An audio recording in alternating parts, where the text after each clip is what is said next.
Flash warning. Oh my god, if you take nothing else from this video, take the fact that it's a flash warning.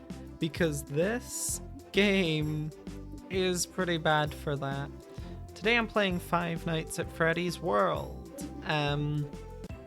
It's a pretty fun official game.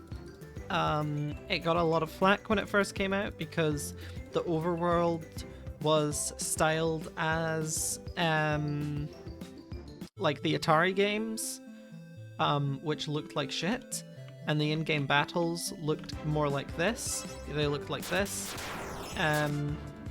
Jesus Christ, I forgot how bad this game was for that, but it is really bad. The way this game works is kind of interesting. It is a real-time RPG where you don't pick when you're attacking, you just randomly get opportunities for each of your animatronics to attack, and then you attack with them. It is a really weird RPG, but I thought I'd play this next because I started with Five Nights at Fuckboy, which is one of my favorite RPGs, and also a FNAF fan game. This is a FNAF official game, and probably one of my least favorite RPGs that I've played. Because like I say, there's not a whole lot of skill involved. I didn't know you could get here so early. I thought there was something that had to come before this. But yeah, you can find these little things that take you kind of like to a higher plane of the game, and you can go on top of the normal world and end up in all sorts of weird places. Oh yeah, that's the other thing. You can switch between two different parties.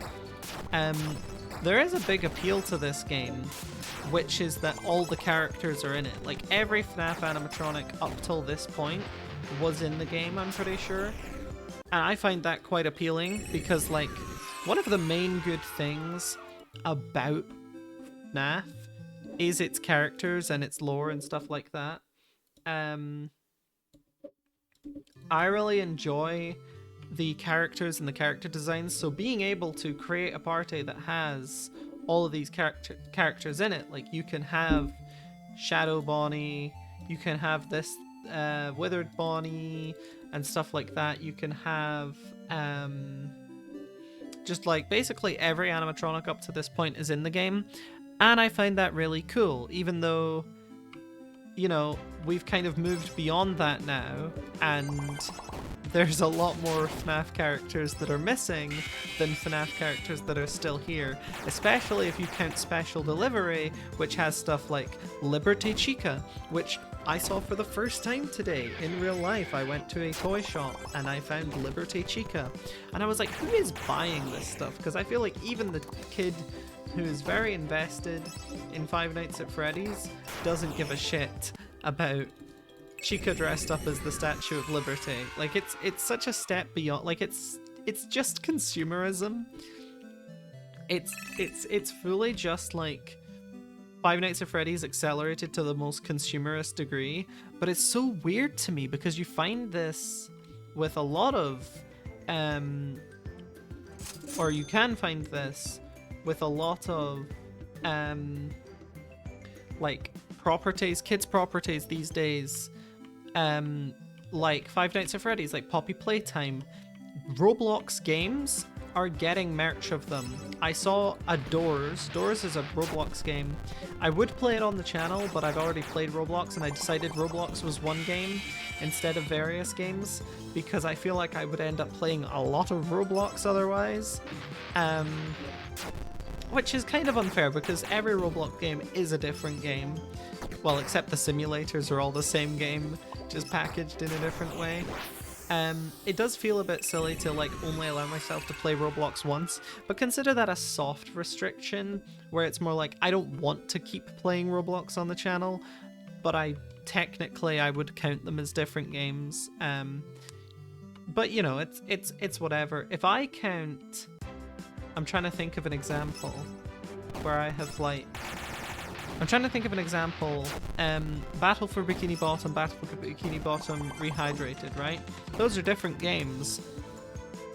Those are arguably more similar than two completely random if you were to take two completely random Roblox games, those would be more different than those two games. Oh, cool. So yeah, you get these like random encounters, and then you get to unlock the characters that you beat up. I'm gonna unlock JJ, guys. JJ's a character that I never cared about at the time. I do remember when FNAF 2 first came out, being like, oh my god, there's another Balloon series character. I wonder what this Balloon Girl character is all about. But it turns out nothing. I don't think JJ has ever done anything lore relevant. And to be fair, Balloon Boy has not really been lore relevant either.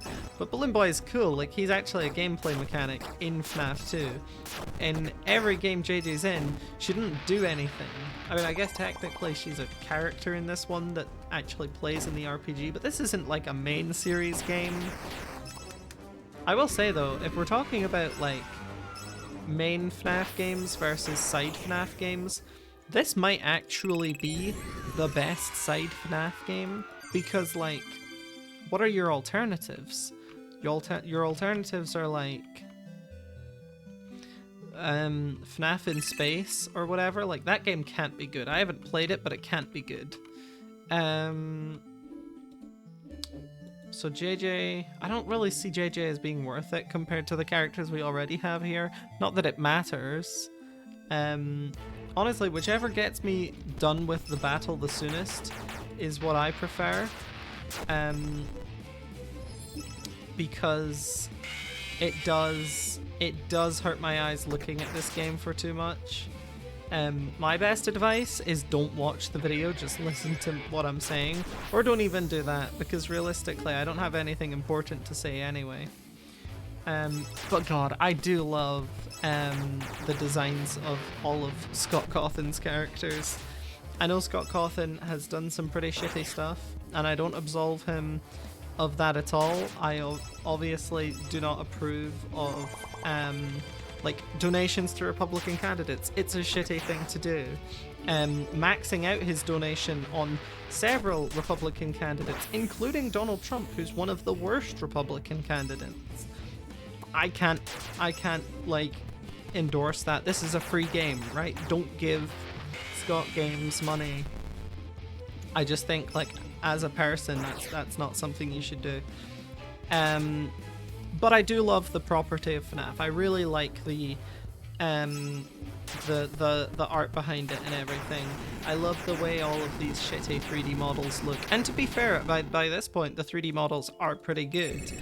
But I like the way that the old stuff works too. Stuff like Desolate Hope. Like, I like the way that those things look.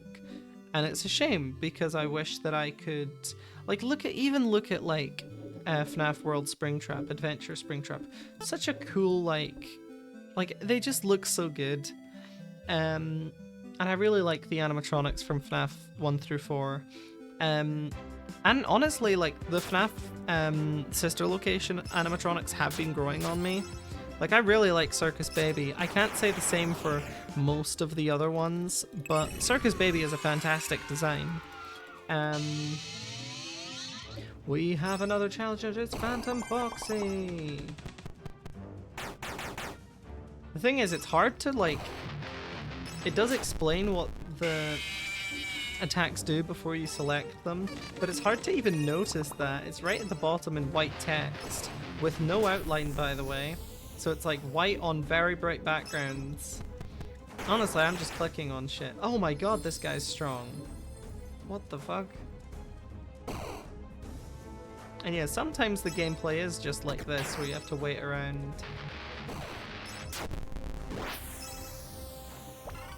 What's in the prize ball? Heals? I'm happy with that. I'm happy with that. Let's get a prize ball. Perfect. Yeah, there's a lot of gambling in this game. To be honest, it's not that hard, even in the, like, later fights. But a lot of your attacks just depend on, like, RNG. I'm pretty sure even the damage of normal attacks is based on RNG to some, like, there's a bottom end and a top end. I didn't realize party favors did damage until I read the description there. I guess there is some reason to do it. Please. Heal all party members. Let's get the hot cheese going so that even when I'm not attacking, he's still taking damage. I've always wondered, I don't know the answer to this, but I've always wondered if the location of the cheese impacts whether or not they take damage from it.